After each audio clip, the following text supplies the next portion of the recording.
आप देख रहे हैं भारत समाचार। नहीं रहेगा भ्रष्टाचार।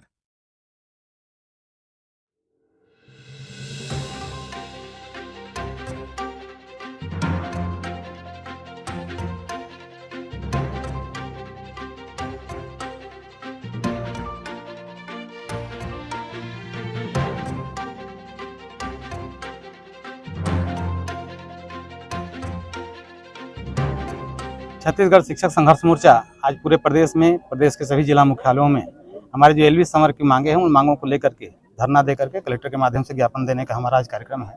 उसी तारतम्य में आज हम सूरजपुर जिले में जिला मुख्यालय में हम सब उपस्थित हुए हैं।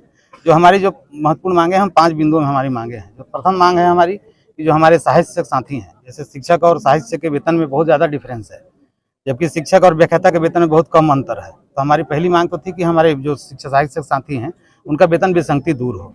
दूसरी हमारी जो सबसे महत्वपूर्ण मांग है, हमारे बहुत से साथी 98 से सेवा दे रहे हैं। ऐसी स्थिति में हमारे वो साथी आज सेवानिवृत्ति कगार में है, कई साथी हमारे सेवानिवृत्ति भी हो गए हैं। तो ऐसी स्थिति में जो ओपीएस हमारी लागू हुई है, वो ओपीएस हमको 2018 से, चूंकि हमारा संविलियन थी है 2018 से हम शासकीकरण हुए हैं, तो 2018 से हमें शासकीय शिक्षक माना जा रहा है। ऐसी स्थिति में हमारे शिक्षक साथियों का 33 वर्ष पूरा होने तक तो उससे पहले सेवानिवृत्त हो जा रहे हैं। कई हमारे साथी अभी सेवानिवृत्त हो जा रहे हैं, कोई साथी 10 साल के बाद, कोई 12 साल के बाद, कोई 15 साल के बाद। तो ऐसी स्थिति में हमारे शिक्षक साथियों को जो बुढ़ापे का सहारा है पेंशन, वो नहीं के बराबर मिलेगा।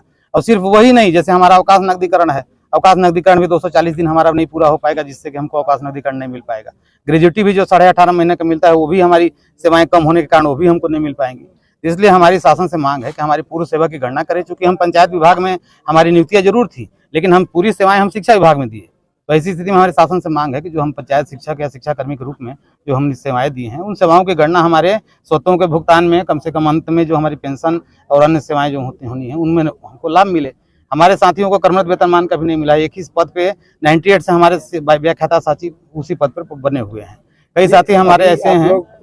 इसके पहले भी हड़ताल किए थे जी, और आप लोगों ने अपनी बात वहां तक पहुंचाई थी, लेकिन नहीं होता। फिर आप लोग बताइए, अगर आगे भी आपकी मांग नहीं मानी जाती है, आप लोग अगला कदम क्या? हमारा चरणबद्ध आंदोलन है। हम पहले अनुनय विनय कर रहे हैं शासन से। इसके बाद आज के बाद हम सभी नेताओं के द्वार तक जाएंगे, सभी नेताओं से हम अपनी मांगों को रखेंगे और उनसे आग्रह करेंगे। और मुझे उम्मीद है कि जो वर्तमान सरकार है, चूंकि अभी हमारे पंचायत शिक्षक समर के जो साथी थे, जो उस समय किसी कारण से काल कलवित हुए थे, उनको अनुकंपा नियुक्ति का बहुत बड़ा निर्णय छत्तीसगढ़ सरकार के द्वारा लिया गया। मैं उसके लिए छत्तीसगढ़ सरकार का धन्यवाद ज्ञापित करता हूं कि हमारे उन साथियों को भी कम से कम एक रोजगार, एक जीवन यापन की मिलेगा। और मुझे उम्मीद है कि हमारी जो मांगे हैं, इन मांगों को भी ये सरकार पूरा करेगी। नहीं करेगी तो फिर आगे हमारा इतिहास रहा है कि हम लड़ करके लिए हैं, और उसके लिए भी हम तैयार हैं, हमारे साथी भी तैयार हैं। आज आप लोगों ने फिर धरना दिया है और सरकार के पास अपनी मांगे रखी हैं। कितनी सूत्रीय मांगे हैं और क्या लगता है आपको कि लगातार पहले भी आप मांग करते रहे, इस बार हड़ताल का कितना फायदा हुआ? जी, हम लोगों की वैसे तो 5 सूत्री मांग है, परंतु विशेष मांग यह है कि हमारी प्रथम नियुक्ति तिथि से सेवा गणना किया जाए। क्योंकि जैसे ही हमारी प्रथम नियुक्ति तिथि से सेवा गणना होगी, हमें स्वतः कर्मोन्नति, पदोन्नति और जो है पेंशन का लाभ, पूर्ण पेंशन का लाभ मिलेगा। और हमारे इससे शिक्षक साथी जो सेवानिवृत्त हो रहे हैं या होने वाले हैं, उनका जीवन यापन भी एक सुखद शासकीय कर्मचारी के तहत जी पाएंगे और उनका इसको काफ़ी हमारी मतलब हमको संतोष भी होगा। और ये हमारा प्राकृतिक मांग भी है। और इस आंदोलन का प्रभाव हमें पूरा विश्वास है कि जब भी शिक्षक एलबी संगठन एक हुआ है तो अपनी मांगे मनवा कर ही आया है, चाहे इसके लिए हमें किसी भी स्तर तक लड़ाई विधिक दायरे में लड़ना पड़े। हम इसके लिए पूरी तैयारी कर चुके हैं।